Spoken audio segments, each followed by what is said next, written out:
Hello दोस्तों, सितारे global point में आपका स्वागत है। तो आज हम लोग क्लास 10th का काव्य खंड का पहला चैप्टर करेंगे जो कि गुरु नानक जी का है। और गुरु नानक जी का हम लोग सबसे पहले जीवन परिचय को करेंगे। तो सबसे पहले हम लोग जीवन परिचय को करते हैं। अगर आप लोग क्लास 10th में पढ़ते हो तो ये क्लास आपके लिए काफ़ी इम्पोर्टेंट है।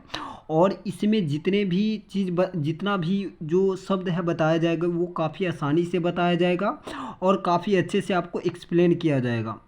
तो आप इस वीडियो को स्किप न करें बल्कि पूरा पूरा तरीके से वॉच करें। तो चलिए हम बढ़ते हैं आगे की ओर। तो आप देखिए, सबसे पहले हम लोग गुरु नानक जी का जीवन परिचय करेंगे। तो यहाँ पर अगर आप देखते हैं तो गुरु नानक जी का जीवन परिचय में हम आप देखते हैं तो सबसे पहला गुरु नानक जी का जन्म की बात करते हैं। तो गुरु नानक जी का जन्म जो है 1469 ईस्वी में तालबंडी लाहौर में हुआ था, जो कि वर्तमान में पाकिस्तान में है। ये बातें काफ़ी इम्पोर्टेंट है और ये बातें आपको याद रखनी है और ये बातें कई बार आपकी एग्ज़ाम में पूछा हुआ है। तो जितना भी अगर ये रीड से जितना भी क्वेश्चन को किया गया है ये सभी क्वेश्चन आपके एग्ज़ाम में आया हुआ है। तो इस सभी को आप अच्छे तरीके से याद कर सकते हैं। तो चलिए हम आगे की ओर बढ़ते हैं। गुरु नानक जी का जन्म स्थान की बात करें तो गुरु नानक जी का जो जन्म स्थान है ये तलवंडी लाहौर है। और गुरु नानक जी का जो जन्म स्थान है वो किस नाम से जाना गया, तो ये आपके एग्जाम में आता है प्रश्न। तो ये नानकाना साहब आंसर होगा कि गुरु नानक जी का जो जन्म स्थान है वो नानकाना साहब के नाम से जाना गया था। तो चलिए हम आगे की ओर बढ़ते हैं। अगर आगे देखिएगा कि गुरु नानक जी का अगर हम परिचय की बात करें तो गुरु नानक जी के पिता के नाम क्या है, तो यहाँ पर थोड़ा मिस्टेक हो गया है, कालू चंद खन्नी होगा। गुरु नानक जी के पिता का नाम क्या है, कालू चंद खन्नी। वहीं माता की बात करें तो माता का नाम है तृप्ता देवी और पत्नी का नाम क्या है, तो पत्नी का नाम है सुलक्षणी। तो आपको ये बातें याद रखनी है, आपके एग्जाम में कई बार ये क्वेश्चन आ चुके हैं। चलिए हम और आगे बढ़ते हैं, गुरु नानक जी के बारे में पढ़ते हैं। देखिए, इन्होंने हिंदू मुसलमान दोनों की धार्मिक उपासना पर बल दिया है, यानी कि इन्होंने दोनों धर्मों के बारे में अच्छाई और बुराई को दिखाया है। तो चलिए आगे की ओर बढ़ते हैं। अगला क्वेश्चन अगला देखिएगा कि इन्होंने वर्णाश्रम व्यवस्था और कर्मकांड का विरोध किया था। तो यानी ये निर्गुण भक्ति धारा के कवि थे। निर्गुण भक्ति धारा यानी कि भक्ति काल में भक्ति काल जो है दो भागों में बढ़ जाती है, एक सगुण भक्ति धारा और एक निर्गुण भक्ति धारा। तो ये जो है निर्गुण भक्ति धारा के कवि है। और निर्गुण भक्ति धारा कहने का अर्थ होता है कि ऐसा व्यक्ति यानी कि ऐसे कवि जो कि मूर्ति पूजा का विरोध किया, बाय आडंबर कर्म कांड ये सब का विरोध किया, तो वो हुआ निर्गुण भक्ति धारा के कवि। तो आगे की ओर बढ़ते अगला देखिएगा, इनकी भेंट जो है किससे हुई थी, मुगल सम्राट बाबर से भी इनकी भेंट हुई। यानी कि जिस समय ये मतलब कवि थे उस समय इनकी भेंट जो है बाबर से भी हुई थी। इन्होंने अगर देखा जाए तो पंजाबी के साथ साथ यानी गुरु नानक जी जो है पंजाबी के साथ साथ हिंदी कविताएं भी किया है। और इनकी जो हिंदी में जो कविताएं हैं ये ब्रज भाषा और खड़ी बोली दोनों का मिश्रण है। तो ये बातें भी आपको याद रख लेना है। तो चलिए हम आगे की ओर बढ़ते हैं। अगला देखिएगा, यहाँ पर इनकी रचनाओं का संग्रह सिख के पांचवें गुरु, तो एग्जाम में आएगा अगर आपके कि सिख के पांचवें गुरु कौन है, तो गुरु अर्जुन देव। यानी कि जितना भी हाईलाइट किया गया क्वेश्चन है ये आपकी एग्जाम में पूछा हुआ है। ये सन 1604 ईस्वी में किया गया और इसको गुरु ग्रंथ साहिब नाम से जाना गया है। यानी गुरु ग्रंथ साहिब नाम से ये पुस्तक जो है प्रसिद्ध है। तो गुरु नानक जी की रचना की बात करेंगे कि गुरु नानक जी की रचना क्या क्या है। तो गुरु नानक जी की मतलब ये 4 प्रमुख रचना है जो आपको याद रख लेना है। और ये आपके एग्जाम में इन्हीं चारों में से एक क्वेश्चन हर बार एग्जाम में आ जाता है। तो आपको 100% ये क्वेश्चन याद रखनी चाहिए। तो पहला है जपू जी, दूसरा है आशा दीवार, तीसरा है रही रास और सुहीला। तो ये सभी आपको याद रख लेना है। और गुरु नानक जी का जो है निधन यानी कि उन्होंने अपना किस प्रकार से अपना प्राण त्याग दिए थे, तो ये भी आपको याद रखना है। इन्होंने 1539 में अपने प्राण को त्याग दिए और कैसे त्याग दिए, वह गुरु कहते हुए ये अपना प्राण को त्याग दिए थे। तो ये बातें भी आपको याद रख लेना है, ये क्वेश्चन काफ़ी बार एग्जाम में आपके आया हुआ है। तो चलिए हम आगे की ओर बढ़ते हैं और काफ़ी डिटेल से क्वेश्चन को बताएंगे। और ये अगर ये वीडियो आप देख लेते हैं तो यहाँ से आपका एक भी ऑब्जेक्टिव क्वेश्चन नहीं छूट सकता है। तो चलिए हम आगे बढ़ते हैं। यहाँ गुरु नानक जी के जो है दो महत्वपूर्ण पद प्रस्तुत है, यानी कि गुरु नानक जी का कितना पद प्रस्तुत है, तो दो पद प्रस्तुत है। यानी कि प्रथम पद में बात करेंगे तो प्रथम पद में यानी कि बाहर का वेशभूषा जो होता है, यानी कि व्यक्ति पूजा पाठ करने के लिए अलग अलग सारा चीज़ अपनाता है, लेकिन ये सब क्या है, बेकार है, यानी कि व्यर्थ है। आप राम नाम के बिना आप हृदय से राम नाम का कीर्तन कीजिए, यही यानी कि यानी जो कवि है ये हृदय, सच्चे हृदय से राम नाम के कीर्तन पर बल देते हैं। तो चलिए हम आगे की ओर बढ़ते हैं। दूसरा पद में इन्होंने बताया है कि ऐसा व्यक्ति जो सुख में दुख में मतलब कभी भी उदासीन न रहे, तो ऐसे व्यक्ति को ईश्वर की प्राप्ति हो जाती है। अंतःकरण की निर्मलता हासिल करने पर वे जोर देते हैं। तो ये बातें आपको याद रखना है। और ये दूसरे पद में दिया गया है। और यहाँ पर देखिएगा तो संत कवि गुरु की कृपा प्राप्त कर इस पद में गोविंद को एकाकार होने की प्रेरणा देते हैं। और सिख धर्म की स्थापना भी किसने किया था, तो गुरु नानक जी ने सिख धर्म की स्थापना किया और वह प्रथम गुरु थे। और सिख धर्म के अगर आपसे अंतिम गुरु पूछ दिया जाए, अंतिम गुरु तो कौन हो जाएंगे, तो अंतिम गुरु का नाम है गुरु गोविंद सिंह। क्या नाम है, गुरु गोविंद सिंह। ये आपको याद रहेगा, याद रख लीजिएगा। और ये हुआ आपका लेखक परिचय। अगर आपने इतना अच्छे से याद कर लिया है तो 100% है कि यहाँ से आपका एक भी क्वेश्चन नहीं छूट सकता है। तो चलिए हम अब एक्सप्लेन की ओर बढ़ते हैं। तो सबसे पहला जो इनका पद है, राम नाम बिनु वीर थे जगी जन्मा। तो हम लोग एक एक बारीकी से मतलब एक एक शब्द का व्याख्या किया जाएगा, तो आप इस वीडियो को फुल वॉच करें और अच्छी तरीके से देखें। राम नाम बिनु वीर थे जगी जन्मा, यानी कि कहा गया, कवि कहते हैं, गुरु नानक जी कहते हैं कि राम नाम के बिना, राम नाम के बिना इस जग में, इस संसार में जन्म लेना क्या है, जन्म लेना व्यर्थ है, यानी कि व्यर्थ माना गया है। जो व्यक्ति राम नाम के बिना, यानी कि राम नाम के बिना इस जग में जन्म लेना क्या है, व्यर्थ है, तो बेकार है। ये भी आप समझ सकते हैं। तो पहला पद हमने आपको पहला का अर्थ बताया। तो चलिए आगे बढ़ते हैं। आगे देखिएगा, बीखू खाबे बीखू बोले बिनु नावे नीपल मटी भ्रमना, यानी कि जो व्यक्ति राम नाम का जप नहीं करते हैं तो उसका जो खाना है वो विष के समान है। उसका जो बीखू खाबे यानी कि वो विष के समान, यानी कि जो खाना होता है उसका वो विष के समान होता है। और उसका जो बोली है वो बोली भी किसके समान है, विष के समान है।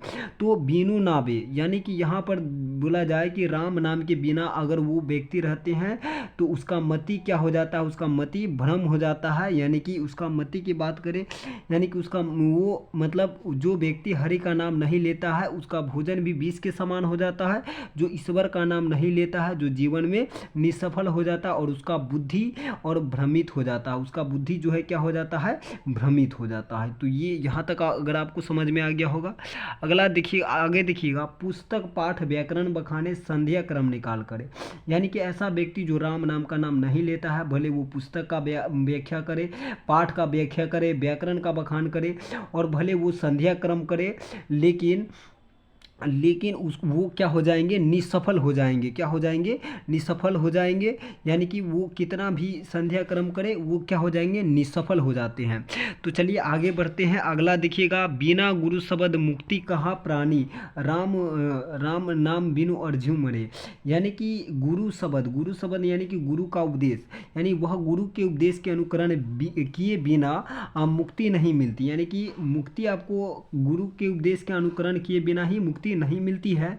राम नाम बिनु अरुझी मरे, यानी कि इस संसार में राम नाम के बिना, यानी इस मोह माया संसार में व्यक्ति जो है राम नाम के बिना उलझ करके इस मोह माया संसार में मर जाते हैं। उलझ करके क्या हो जाते हैं, राम नाम के बिना इस मोह युक्त संसार में रूपी जाल में उलझ कर मर जाता है।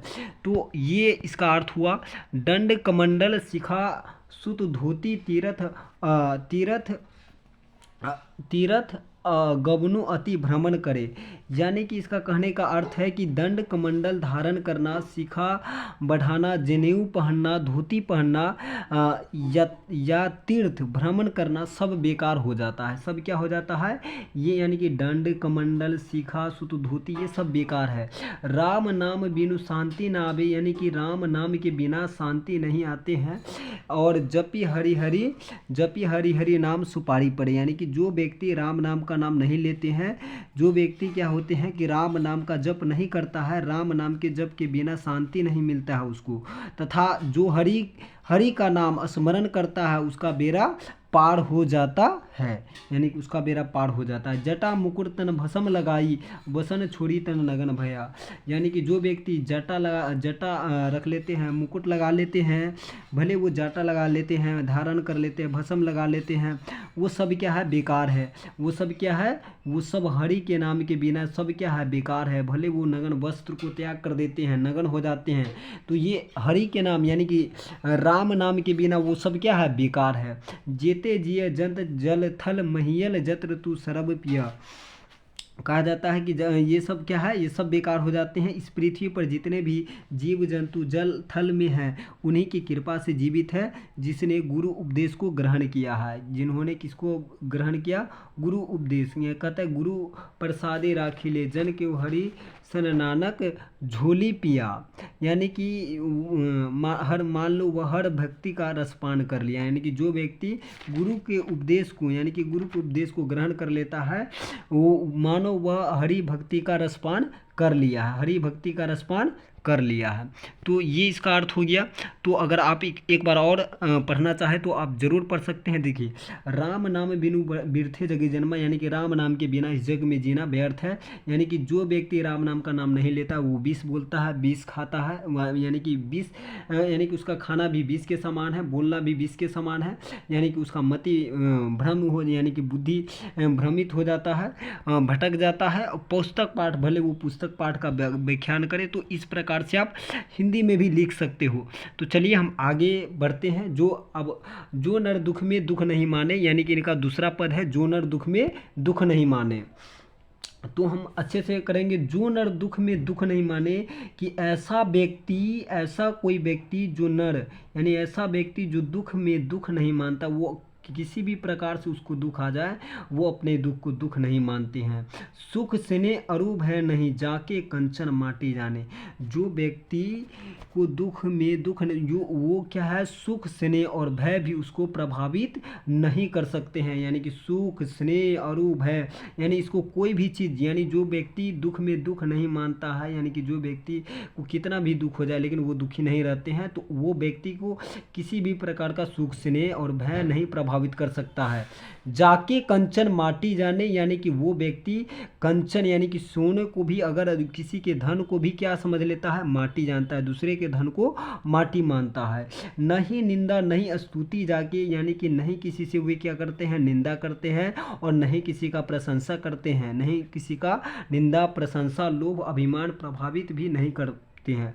लोभ मोह अभिमान, यानी कि इस सबके लोभ में नहीं अभिमान भी प्रभावित नहीं करते हैं इनको।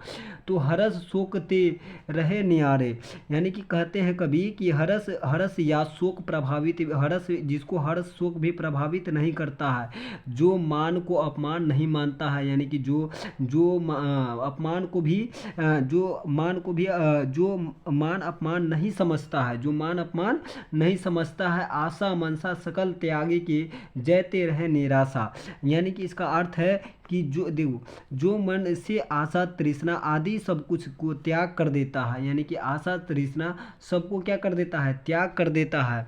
आगे देखिएगा, काम क्रोध जेहि पर से, आशा तृष्णा को क्या कर देता है, त्याग कर देता है। जो संसारिक, जिसको काम क्रोध आदि ऐसे यानी काम क्रोध आदि स्पर्श भी नहीं करता, यानी कि काम क्रोध आदि इसको क्या स्पर्श भी नहीं करता है, यानी कि वो ईश्वर काम क्रोध आदि भी इसको स्पर्श नहीं करता है। ऐसे व्यक्ति को ही हृदय में ईश्वर की प्राप्ति होती है, यानी ब्रह्म निवास, यानी कि ऐसे व्यक्ति जिसको काम क्रोध ऐसे इस सब स्पर्श भी नहीं करता, जिसको क्रोध भी स्पर्श नहीं करता है, ऐसे व्यक्ति को घर यानी ऐसे व्यक्ति के घर में ही क्या है, ईश्वर का निवास होता है। गुरु कृपा जेहि नर पे किन्हीं तीन जुगती पछानी, यानी जे नर पे, यानी जिस व्यक्ति पर गुरु की कृपा हो जाती है, जिस व्यक्ति पर गुरु की कृपा हो जाती है वही इस रहस्य को समझ पाते हैं, वही व्यक्ति इस रहस्य को जान सकते हैं।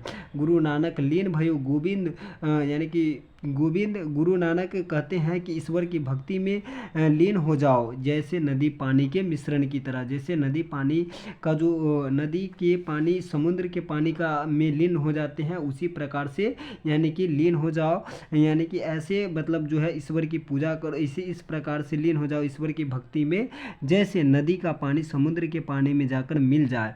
तो इस प्रकार से ये अगर ये आपको समझ में आ गया है तो नेक्स्ट वीडियो में आपको सब्जेक्टिव क्वेश्चन भी दिया जाएगा।